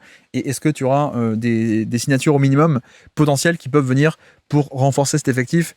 Voilà pour le cas de Miami, et je crois donc qu'on est arrivé à peu près au bout de ce dossier. Alors oui, parlons un peu de Boston du coup maintenant, parce que Boston a manqué Giannis sur cette affaire. Le truc principal que j'ai envie de dire, c'est que techniquement, dans la théorie, Boston n'est pas affaibli. Hein. Boston était une équipe très forte, une équipe qui était quasiment sans Tatum, 60 victoires, et qui aurait pu faire des choses en playoff, même s'ils sont un peu plantés dès le début contre les Sixers, d'accord. Mais voilà, c'est une équipe qui était à 56 victoires, et on peut se dire, Tatum revient, on change rien, on va rester comme ça, on va recruter un pivot via notre fameuse trade exception, donc notre enveloppe de 25 millions, on va recruter un pivot là-dedans, et puis voilà, tout roule. Sauf qu'après, il y a quand même l'élément entre guillemets humain, mais qui est peut-être pas que humain, parce qu'il y a peut-être une logique sportive derrière, et que peut-être que Boston veut simplement les changer. Mais j'ai du mal à voir Boston, après avoir plus ou moins ouvertement mis sur le marché Jaylen Brown, d'après ce que tout le monde a dit, pour avoir Giannis. Est-ce que vraiment tu peux revenir à la case départ? Et est-ce que concrètement Jaylen Brown va pouvoir accepter de dire vous avez tenté de m'échanger, mais ok, je reviens sans problème? J'avoue que pour n'importe qui ce serait déjà compliqué, mais pour Jaylen Brown peut-être encore plus, parce que vu sa personnalité, vu aussi l'explosion médiatique qu'il vient de vivre avec cette année, où en effet sans Tatum il a pris un peu plus de volume, et ça a quand même pas mal marché si on regarde un peu les résultats de manière globale. Donc en fait je me pose la question pour Boston. On peut en parler aussi, hein, la question du pivot, est-ce que Miles Turner ou pas Miles Turner, etc. Mais principalement, je me dis, est-ce que vraiment, Jaylen Brown, là, on abandonne totalement et on se dit, non, mais ok, Jaylen Brown, on a accepté de le lâcher pour Giannis, mais pour rien d'autre. Mais finalement, que pour Giannis, mais sinon, non, on va pas se séparer de Brown. Est-ce que concrètement, ça peut marcher, ça? Est-ce que tu peux revenir dans le vestiaire avec déjà un peu une bataille d'ego qu'on redoutait, Tatum, Brown, etc. Est-ce que maintenant, tu peux refaire jouer Brown dans cet effectif et tout va bien se passer? J'avoue que c'est quand même mon gros doute. Donc, il y a ça, plus peut-être le fait que il y a peut-être une raison aussi pour laquelle Boston a accepté de mettre sur le marché Jaylen Brown. Et c'est peut-être pas que sur le fait que Giannis était un meilleur joueur à obtenir. Il y a peut-être aussi une logique sportive derrière de dire c'est vrai que c'est un mec qui a des défauts. C'est un mec qui est aussi peut-être au pic de sa valeur sur le marché actuellement, comme on en a discuté un peu au tout début. Donc peut-être que c'est maintenant à échanger. Et peut-être qu'on veut l'échanger contre Giannis, ça aurait été parfait, mais peut-être qu'on veut aussi l'échanger même contre autre chose. De toute façon, cet été, on prévoit de l'échanger pour deux options. Soit un gros joueur en retour, soit pour un peu casser son contrat et grosso modo les 57 millions qui sont alloués au contrat de Brown, les transformer en 2 contrats, 3 contrats de méga qualité. Ça peut ça peut éventuellement s'imaginer. Donc, vraiment, c'est ma première interrogation, c'est quid de Brown? Est-ce que Brown va rester? Est-ce que Brown va partir? Parce que ça peut évidemment tout dicter par rapport à ça. Et on sait aussi que, pour le coup, il y a pas mal de candidats à Jaylen Brown. Je pense que le joueur n'est pas parfait, on est d'accord, mais Portland est vachement intéressé par son profil. Je pense aussi que des équipes comme les Rockets peuvent être intéressées, ou d'autres que j'oublie sans doute. Mais voilà, si vraiment Boston veut le vendre, il y aura des offres. Après, quelles sont les offres que tu veux bien accepter? Moi, il y a notamment une offre qui m'intéresse, ou qui m'intrigue en tout cas, pardon. Il n'y a pas eu de rumeur. Hein. Mais grosso modo, on a eu cette conférence de presse de Brad Stevens en fin de saison qui a dit « Notre problème principal, c'est le manque de fréquence au panier et on va tenter de régler ça à tout prix. » Alors, il a peut-être pas dit à tout prix, mais on va tenter de régler ça. Au niveau de l'intersaison, c'est mon job de GM. Bon, ce qu'il faut comprendre, c'est que soit ça manque de driver, soit ça manque aussi en plus de mecs pour finir au panier, de catch and finish et ainsi de suite, mais il faut quand même surtout penser, je pense, en termes de driver, et c'est vrai que c'est ni le profil de Brown, ni le profil de Tatum. Donc tu peux te dire que, potentiellement, on peut avoir un Brad Stevens qui pensait que le cas de Giannis et le profil de Giannis était parfait de tout point de vue, un driver et le Shaq des temps modernes, le mec qui avait la plus haute fréquence de tir au panier ou le plus grand nombre de paniers marqués depuis 5, 6, 7 ans en NBA sous le cercle, donc c'était parfait de ce point de vue-là. Mais peut-être que même s'ils ont manqué Giannis, ils veulent quand même rajouter un driver. Donc là, moi, je pense à un mec comme Ja Morant. Mais le problème, c'est que Memphis va quand même vouloir une certaine offre. Ils sont pas obligés de le lâcher. Eux, ils veulent bien attendre. D'après ce qu'on a compris, ils veulent bien attendre une bonne offre. Ils veulent pas le sous-vendre. Ok. Surtout que là, la cote de Ja Morant est au plus bas. Et alors que de l'autre côté, la cote de Jaylen Brown, elle est au plus haut. J'avoue que sur le duel purement sportif, je peux un peu entendre de dire ouais, mais Ja Morant, alors certes la défense est un peu moins bonne, on ball notamment, mais beaucoup plus de création collective, beaucoup plus de dynamisme, beaucoup plus de rim pressure, de pression au panier sur les drives et ainsi de suite. Donc je peux entendre qu'on me dise ouais, mais Ja Morant meilleur joueur, donc ça pourrait faire sens. Oui, mais encore une fois, tu joues dans un marché, tu ne joues pas dans l'absolu, dans la théorie ou dans tes propres avis. Et sur le marché, je pense que ce serait peut-être en un sens sous-vendre Jaylen Brown pour aller chercher Ja Morant en retour, qui lui est au plus bas de sa cote. Donc voilà, ça peut ne pas coller. Et oui, pardon, il faut aussi préciser que finalement, Ja Morant est à 40 millions. Alors, d'ailleurs, peut-être que vous êtes en train de m'insulter dans votre tête, parce que vous dites, mais qu'est-ce que tu racontes? Ja Morant, il est fini, Ja Morant, c'est une fraude, Ja Morant, etc. Bon, comme je dis à chaque fois, c'est vrai que les saisons un peu de tanking, je les prends pas trop en compte. Je pense pas que Ja Morant, sa carrière soit finie. Mais bon, j'avoue que j'aimerais bien Ja Morant à Boston, mais pardon, disais-je, c'est 40 millions. 40 millions Ja Morant, donc tu ne peux pas le faire entrer aussi facilement en gardant Brown et Tatum à côté. Donc si, on peut imaginer, ça pourrait passer par les 30 millions de Derrick White plus les 10 de Sam Hauser, mais est-ce que vraiment tu as envie de te débarrasser de Derrick White pour avoir Ja Morant? Je suis pas convaincu, donc voilà, cette option me paraît compliquée, mais ça pourrait être de la rim pressure, de la pression au panier qui est disponible sur le marché, c'est Ja Morant. L'autre, c'est aussi un pari, qui forcément, ça serait aussi un pari un peu risqué. Je pense à une offre autour de Zion Williamson côté Pelicans. Là encore, vous allez me dire, mais non, mais t'es complètement con. Zion, c'est pas un joueur, il est jamais disponible, etc. Ou alors, plus globalement, à quel point est-ce que Brad Stevens peut pas essayer de faire un coup, peut-être pas pour Zion, mais moi, ça me paraît pas si fou que ça, Zion, même si je suis d'accord, évidemment, s'il est pas disponible pour jouer, c'est un peu con. Mais mettons Zion de côté. À quel point est-ce qu'il n'y a pas un truc à faire avec Trey Murphy et Herb Jones? Et je ne sais pas quoi d'autre. Potentiellement, est-ce que Brad Stevens et Boston pourraient réussir à prendre à ces Pelicans? Mais bon, un des seuls scénarios où je veux bien personnellement accepter de me débarrasser, ou d'échanger plutôt, Jaylen Brown, c'est soit pour une autre méga star un peu plus forte, Giannis, soit sinon pour fendre en 2 ou en 3 le contrat de Brown et au final prendre des joueurs beaucoup moins bons, mais numériquement augmenter ta profondeur. C'est-à-dire, tu n'auras pas un Jaylen Brown, mais tu le transformes en 2 méga role-players. Or, quelle est l'équipe NBA qui actuellement possède ce type d'éléments, c'est-à-dire plusieurs role-players hyper giga méga intéressants? Les Pelicans sont quand même tout en haut de la liste. Les Pelicans sont quand même les numéros 1 avec Trey Murphy et Herb Jones. Là, clairement, en termes de fit, tu échanges une star contre 2 giga méga role-player. Donc ça peut être intéressant pour le coup. Je pense si tu ne t'arrêtes pas là, si tu arrives un peu à extraire des Pelicans un pic ou deux en plus c'est Joe Dumars qui est le président des opérations basket, donc à mon avis tu peux arriver à l'entourlouper. Mais voilà, ça peut être un peu plus sur ce modèle-là, je pense, le trade de Brown, si mais ça part de là. Si, en effet, les Boston Celtics veulent échanger Brown. Mais, comme dit, à quel point est-ce qu'ils ont le choix ou pas maintenant? À quel point est-ce que Brown ne va pas dire non, mais allez vous faire voir et en fait, moi je veux partir. Vous voulez pas de moi? Vous étiez prêt à m'échanger contre Giannis? Non, bah maintenant, je vais pas revenir. Donc voilà, peut-être que Brown va aussi un peu forcer la main de ce point de vue-là. Alors peut-être pas publiquement, mais en interne. Donc on verra bien. On verra bien ce qui va se passer. Mais alors disais-je, l'autre dossier pour Boston, c'est eux, maintenant qu'ils ont loupé Giannis, comment est-ce que tu vas rajouter de la pression au panier? Est-ce qu'il y a vraiment des options disponibles là-dessus, moins risquées que Ja Morant ou que Zion Williamson? Je ne sais pas, j'avoue que je ne sais pas. Et toujours cette fameuse enveloppe de 25 millions, la trade exception, dans laquelle d'ailleurs Turner, je crois, ne rentre pas en final, puisque la trade exception, elle est de 25, j'arrive pas à la retrouver. Elle est où? Non, 27, pardon. 27,5 le contrat de Anthony Simons qui est devenu donc 27,5 de trade exception. Donc techniquement, vous voyez que techniquement, tu peux rajouter Miles Turner pour rien. En tout cas, pour rien en retour. Tu dois donner quand même des assets, sans doute, un choix de draft ou deux pour les Bucks, mais tu peux techniquement venir rajouter Miles Turner, qui serait pas mal en termes de défense, évidemment. C'est pas génial, mais c'est quand même pas mal.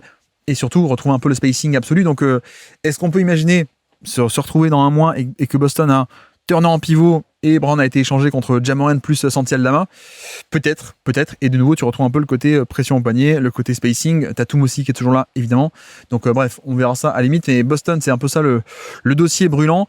Et par ailleurs, on peut enchaîner parce qu'une des autres options que moi j'avais envisagé pour cette trade exception de Boston, c'était un pivot qui était au Nets, qui s'appelle Nick Claxton. Or, enchaînant avec les autres actus de la nuit, justement, Nick Claxton n'est plus au Brooklyn Nets, puisqu'il y a eu un trade qui s'est fait, un trade à 3 équipes qui s'est organisé dans la nuit, un trade entre les Wolves, les Chicago Bulls et les Brooklyn Nets. Vous avez sans doute entendu parler de celui-ci également. Et donc le trade, en fait, c'est un salary dump de la part des Wolves qui ont tout simplement éjecté Julius Randle et ses 33 millions par an. On s'en débarrasse, on l'envoie chez les Nets. Nick Claxton, qui était au Nets, lui, va à Chicago contre rien du tout. Et par ailleurs, pour ce faire, nous avons également les Nets, ils acceptent. Pourquoi? Parce qu'ils prennent Randle avec le pick numéro 28. Voilà, donc un choix du premier tour. Et en échange, pour que les Wolves aient quand même un choix de draft, les Wolves reçoivent le numéro 33. Donc deuxième tour, mais au tout début du deuxième tour. Donc au final, en fait, les Wolves ont réussi à se débarrasser de Randle contre rien. Rien du tout en retour en termes de joueurs et de valeur sportive, on va dire. Et pour ce faire, ils ont dû payer le prix de descendre de 5 places à la draft. Donc là, j'avoue que au final, si tu dis ils ont lâché un premier tour, ils ont seulement eu un deuxième en retour, tu te dis ah ouais, il y a quand même une différence, etc. Au final, c'est que 5 places. Donc c'est peut-être beaucoup, mais c'est pas 5 places en fin de premier tour, c'est pas grave, quoi. Je veux dire, c'est pas catastrophique, j'avoue. Mais clairement, l'objectif pour Minnesota ici était principalement donc de se débarrasser de Randle, de faire de la place dans le salary cap pour ne plus être une équipe qui était dans les aprons. Je crois qu'ils n'étaient pas forcément deuxième apron, mais ils étaient au moins dans le premier apron, je crois. Pour ce faire, ils descendent un peu à la draft de 28 à 33e, voilà. Mais il faut quand même dire qu'il y a plein d'avantages à ce trade pour Minnesota. Alors surtout si vous n'aimez pas Randle, évidemment. mais non, mais alors le gros inconvénient, c'est que tu perds un créateur secondaire pas mal du tout en NBA, qui était Randle. Même s'il avait des défauts, mine de rien, il faut quand même le noter. Donc ça, c'est quand même le gros inconvénient. Premier avantage, ça permet de faire monter dans la rotation Naz Reid. Donc c'était un peu ce qu'on avait dit à l'époque du trade de Cat contre Randle. C'était long terme, je pense que c'est un peu l'objectif que Naz Reid prenne un peu cette place-là. Alors moi, je pense même que ce serait pas long terme, ce serait court terme. Je pensais que au courant de l'année 2025, Randle se ferait échanger et que Naz Reid prendrait les rênes. Au final, ça ne vient que 2 ans plus tard, mais ça vient. Donc premier avantage, ça fait monter dans la rotation Naz Reid qui a plus de skills de périmètre, qui a un peu plus de shoot aussi. Voilà, tu peux te dire, tu perds sportivement quelqu'un, mais poste pour poste, c'est remplacé. Tu perds en profondeur, t'as plus de backup aussi d'aussi bonne qualité, mais t'as quand même un poste 4 de qualité qui peut prendre cette place. Premier avantage. Deuxième avantage, tu libères beaucoup de place dans ton salary cap. Donc les Wolves, qui étaient une équipe à apron, sont beaucoup descendus avec ce move, même en dessous du salary cap. Et donc maintenant, ils vont pouvoir, et ils l'ont fait juste après, re-signer Ayo Dosunmu pour, je crois que c'est 20 millions l'année, ce qui, on peut en parler, c'est un peu cher, on va dire, mais ça me choque pas non plus, parce que le cap va augmenter, rappelons-le, le salary cap va augmenter avec le nouveau contrat TV, etc. Donc, au final, c'est un role-player qui a été plus qu'un simple role-player, plus qu'un 3&D. On a vu qu'il a mis pas mal de points, il y a un peu de création peut-être un peu tertiaire par-ci par-là, occasionnellement. Donc, j'avoue que, voilà, tu sécurises un mec qui, en plus, peut être totalement de calibre titulaire, sachant en plus que Donte DiVincenzo peut être sur le marché. On sait que DiVincenzo apparemment est mis sur le marché par les Wolves. Alors s'il le garde, tant mieux. Mais en effet, peut-être que si tu te sépares de DiVincenzo pour faire tel ou tel move, t'as quand même derrière Dosunmu qui est sécurisé avec 20 millions l'année. Donc voilà, c'était aussi ça le principal autre avantage dans ce trade, c'était de descendre, de dégraisser littéralement, de prendre beaucoup, d'avoir une masse salariale qui va beaucoup baisser pour plus facilement re-signer à haut tarif Dosunmu. C'est vrai que sans ce move-là, sans avoir dégraissé Randle, est-ce qu'ils auraient eu vraiment l'argent pour donner une telle somme à Dosunmu? On dit que c'était un peu, ça serait pas forcément facile, donc peut-être que Dosunmu serait parti ailleurs. Ce qui aurait été un peu bête parce que certes il t'a aidé en 2026, mais bon, tu fais un trade où tu t'étais séparé d'un pick ou deux, je crois, en février dernier. Perdre Dosunmu pour rien à la free agency, ça aurait été un peu ralent. Donc, au final, bonne négociation de ce point de vue-là. Lui, il voulait beaucoup. Il a forcé les Wolves à se débarrasser, à faire de l'argent, à de la place pour qu'il y ait de l'argent pour lui. Donc désormais, les Wolves, post-signature de Dosunmu, sont repassés au-dessus du salary cap, mais pas de beaucoup. C'est-à-dire que le cap est à 165, ils sont désormais à 176 d'après les fameux graphiques de Yossi Gozlan, que je vous encourage à les suivre. Évidemment, Yossi Gozlan, comme toujours. Mais même s'ils sont au-dessus du cap, ils sont quand même en dessous largement de la luxury tax, le first apron et le second apron. La luxury tax, elle est à 200. Ils sont encore à 176, donc ce qui veut dire qu'ils ont accès à la mid-level, ils ont plein d'avantages. Ils sont pas obligés non plus, vu qu'ils sont pas dans les aprons, ils peuvent faire des échanges en recevant plus d'argent qu'ils n'en envoient. Par exemple, ils peuvent aussi faire des échanges avec des packages de joueurs, ce qui n'est pas possible quand tu es deuxième apron. Et sans doute qu'ils auraient été deuxième apron sans rien changer et juste en prolongeant Dosunmu. Donc là, ils auraient été bloqués. Bref, c'est quand même, ça respire pas mal. Et puis, troisième méga avantage pour les Wolves, ils envoient un salaire à 33, ils ne reçoivent rien en retour. Donc là, ça doit tilter chez vous. Forcément, ça crée une trade exception assez immense de 33 millions de dollars.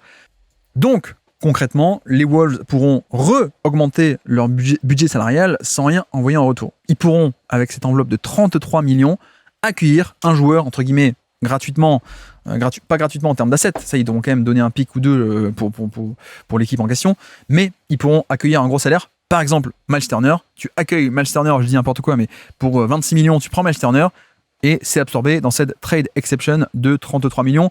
Alors le but c'est quoi? C'est que forcément ça donne une cartouche en plus, et ça donne une cartouche où tu vas sans doute pouvoir passer l'été et l'intersaison, le début de l'intersaison tranquillement. Tu auras accès à une bonne mid-level exception, tu auras accès à tel ou tel truc de... Voilà, c'est plus facile lorsque tu es une équipe qui n'a pas un cap qui est explosé. Et ensuite, soit en fin d'été, soit une fois que les moves auront été faits en début d'été, mais une fois que les moves auront été faits, soit sinon en février, ils pourront accueillir un gros contrat en plus, entre guillemets, encore une fois, gratuitement. Tu donnes, un pick ou deux à Toronto pour avoir Quickly, par exemple. Je pense que ça passe. Quickly était à 32, je crois. Donc l'enveloppe est à 33. Ça passe largement. Donc en fait, c'est quand même un atout assez inestimable que d'avoir réussi à créer cette trade exception de 33 millions, sachant qu'en plus, les Wolves, c'est pas leur seul trade exception, ils en ont aussi une autre qui avait été de l'échange de Mike Conley, qui à l'époque était à 10 millions avant son rachat de contrat. Mike Conley qui avait été échangé à Chicago contre rien à la base, je crois, et si je ne dis pas de bêtises, c'était complexe l'échange à l'époque, mais ouais, ils ont aussi une trade exception de 10 millions.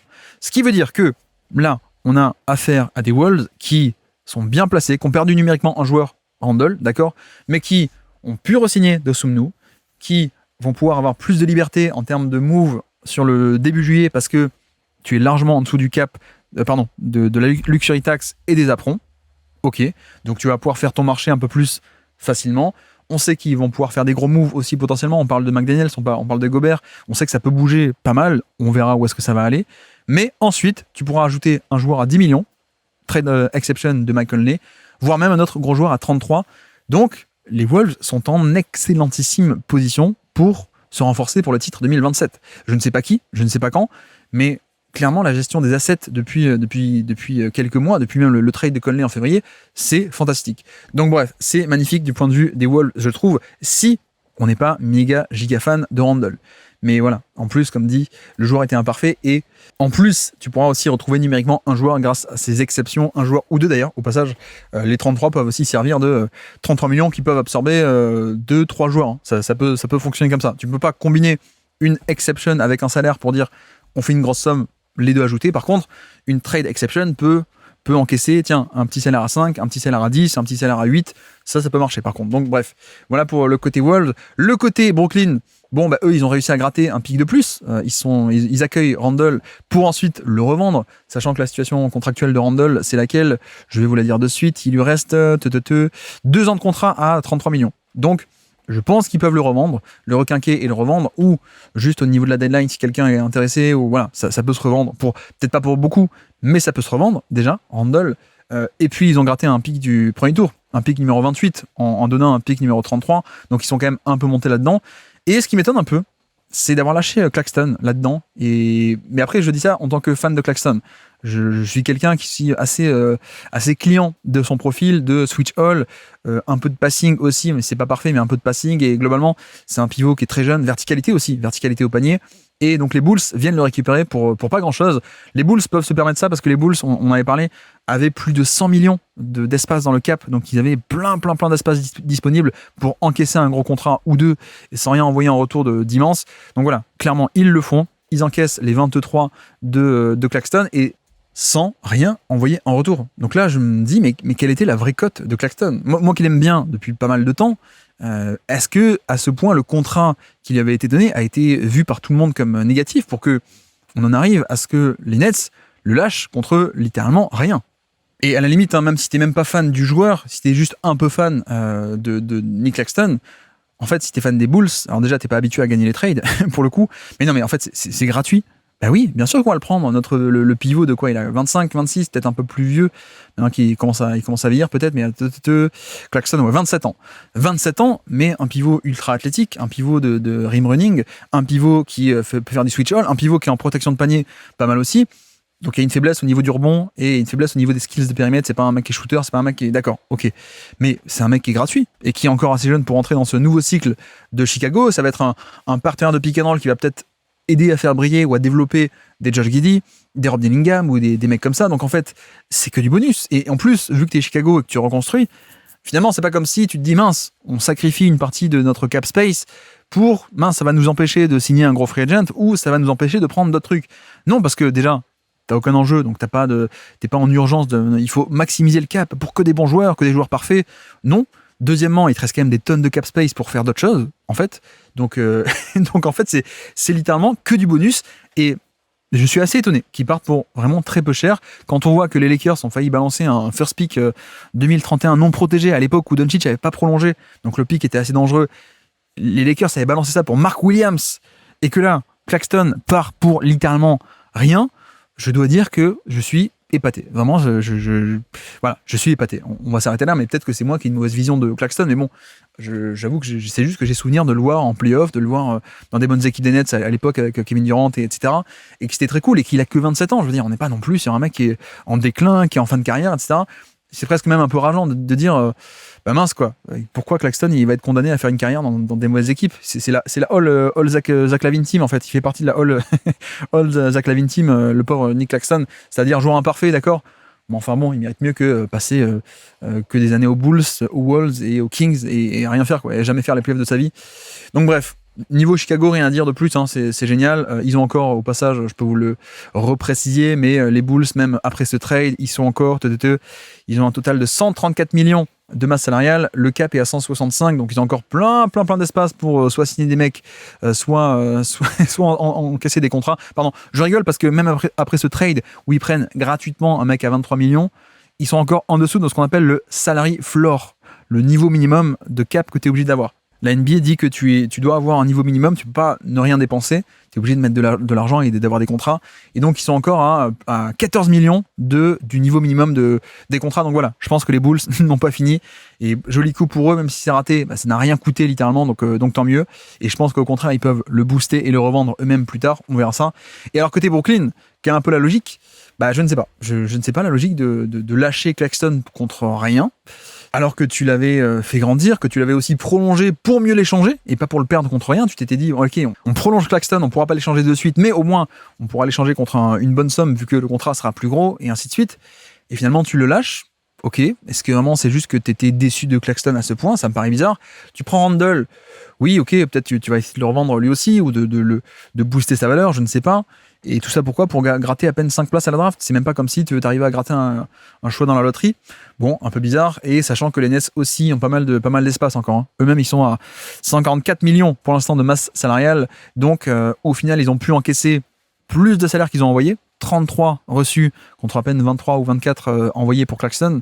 Ils sont encore en dessous du fameux salary floor, donc eux aussi, ils ont pas mal d'options. Mais bon, qu'est-ce que tu fais là-dedans, quoi? Et est-ce qu'en plus, c'est là où c'est dommage, c'est que je pense que quand tu as autant de porteurs de balles à développer côté Brooklyn, j'avoue que j'aurais préféré avoir un Claxton, un finisseur off-ball, plutôt que Randle, à mettre dans les pattes de Igor Denim et de tous ces mecs-là, quoi.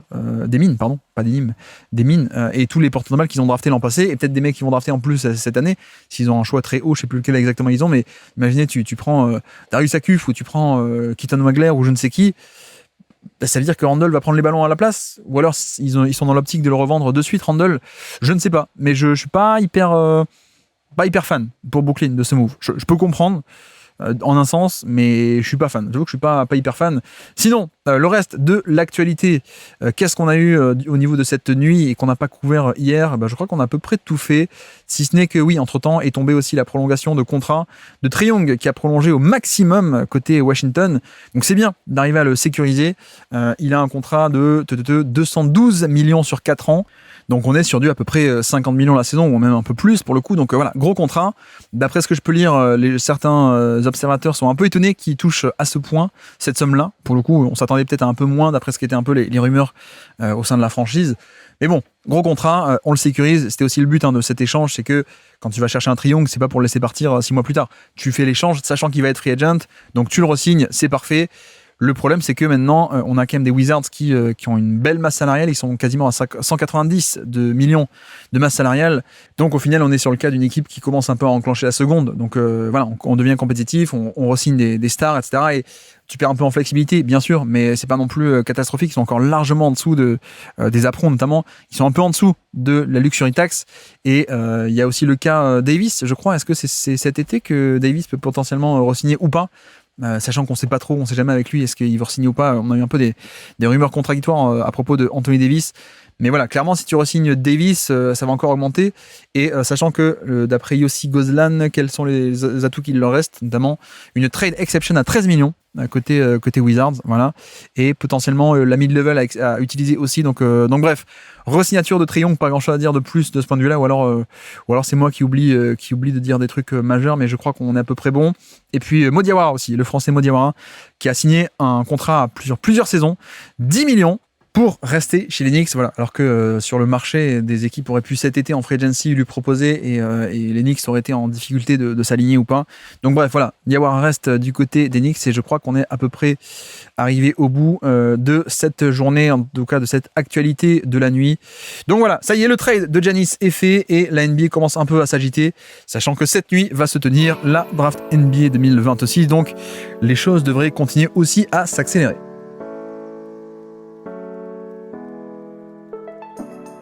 Merci à tous d'avoir suivi cet épisode, j'espère que ça vous aura plu. Et donc voilà pour ce podcast qu'on ne pensait pas jamais voir arriver. Le trade de Giannis, c'est vraiment le double miracle, le miracle de Giannis, la saga qui s'arrête, et le miracle aussi de Miami qui enfin réussit à mettre la main sur un gros poisson. Donc voilà, je comprends, c'est triste pour les fans des Bucks, mais c'est aussi, mine de rien, un soulagement pour tout le monde, parce que ça commençait un peu à traîner, et je pense qu'il y avait une certaine cote de non-sympathie, même d'antipathie, qui commençait un peu à se former autour de Giannis, avec ces rumeurs, ces trucs ambigus de je veux partir, je veux pas partir, je le dis pas ouvertement. Bref, ça commençait à être un peu pesant. Donc le premier domino est tombé de cette intersaison 2026. Ça y est, le gros domino Giannis est tombé. Et donc maintenant on va suivre la draft de très près, bien sûr. Il peut y avoir d'autres moves intéressants, voire majeurs. Puis la free agency, on va suivre ça de très près. Et donc on se retrouve bientôt, je ne sais pas quand. Alors ce soir pour un nouveau épisode, l'avant-dernier épisode des origines de champions, cette fois sur OG and Newbie. Et sinon on se retrouve en podcast normal, on va dire, soit demain si encore de l'actualité, soit sinon pour un bilan de la draft aussi, ou sinon au maximum dans 2-3 jours je pense, lorsque des nouvelles actualités seront à commenter évidemment. Et donc sur ce, je vous remercie une nouvelle fois de m'avoir écouté jusqu'au bout, un grand merci pour votre soutien et vos commentaires partout, merci beaucoup, et moi je vous dis à très bientôt, ciao.